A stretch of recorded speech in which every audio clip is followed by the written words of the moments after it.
안녕하세요. 한국투자증권 아나운서 김성입니다.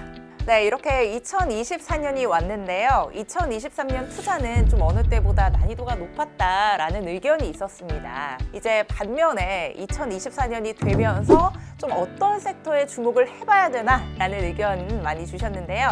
그래서 오늘 좀 본격적으로 알아보는 시간을 갖도록 하겠습니다. 팀장님 모시고 이야기 나눠볼 텐데요. 안녕하세요. 안녕하세요. 한화자산운용에서 ETF 컨설팅 담당하고 있는 정삼윤 팀장입니다. 반갑습니다, 팀장님. 네, 팀장님 그러면 2023년에는 2차 전지, 반도체와 같은 섹터에서 좀 투자의 기회를 살펴볼 수가 있었는데요.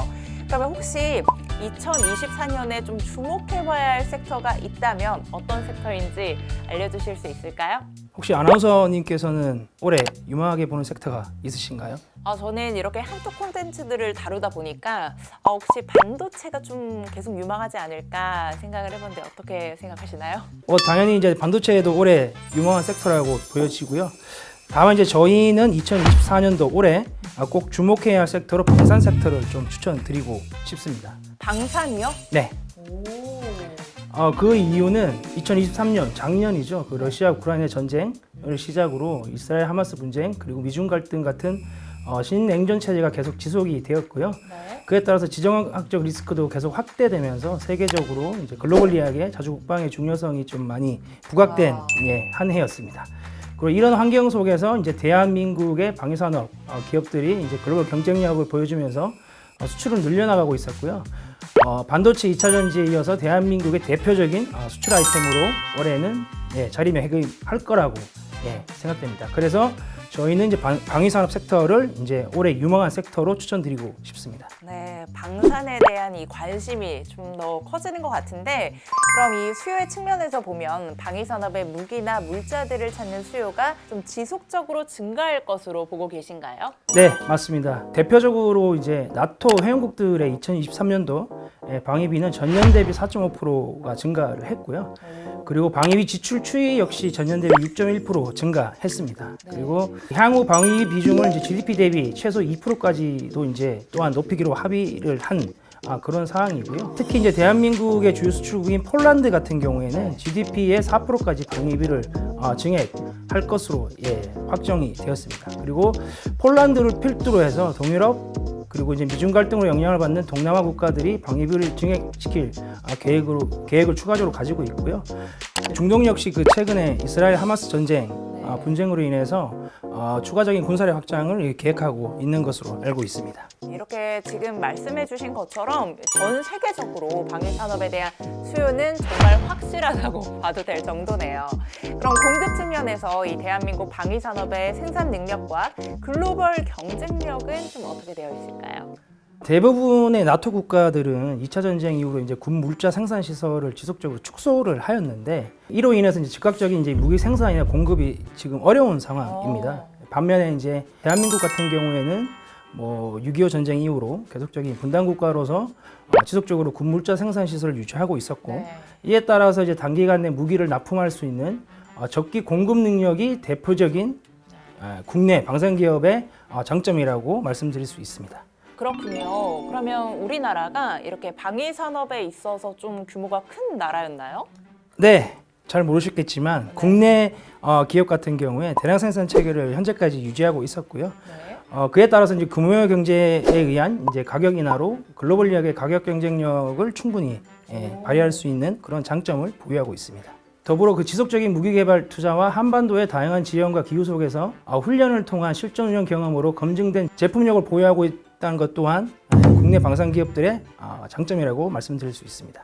네, 수요와 공급 모든 측면에서 대한민국의 방위 산업이 한층 더 성장하는 단계에 들어선 것 같습니다.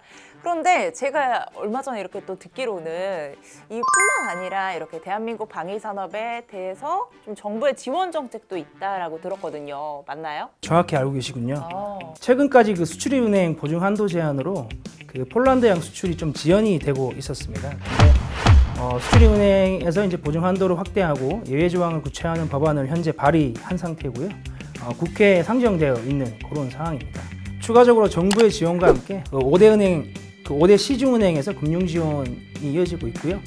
이에 따라서 그 지연되고 있었던 폴란드양 2차 수출이 재개되었습니다. 그래서 23년 12월 4일 날 하나 에어로스페이스의 폴란드양 K9 자주포 3.4조 원 규모의 수주 공시가 발표되기도 하였습니다. 역시 이 하나가 이 대한민국을 또 대표하는 이 방산 기업이라서 이런 거에 관심이 많은 것 같네요. 네, 맞습니다.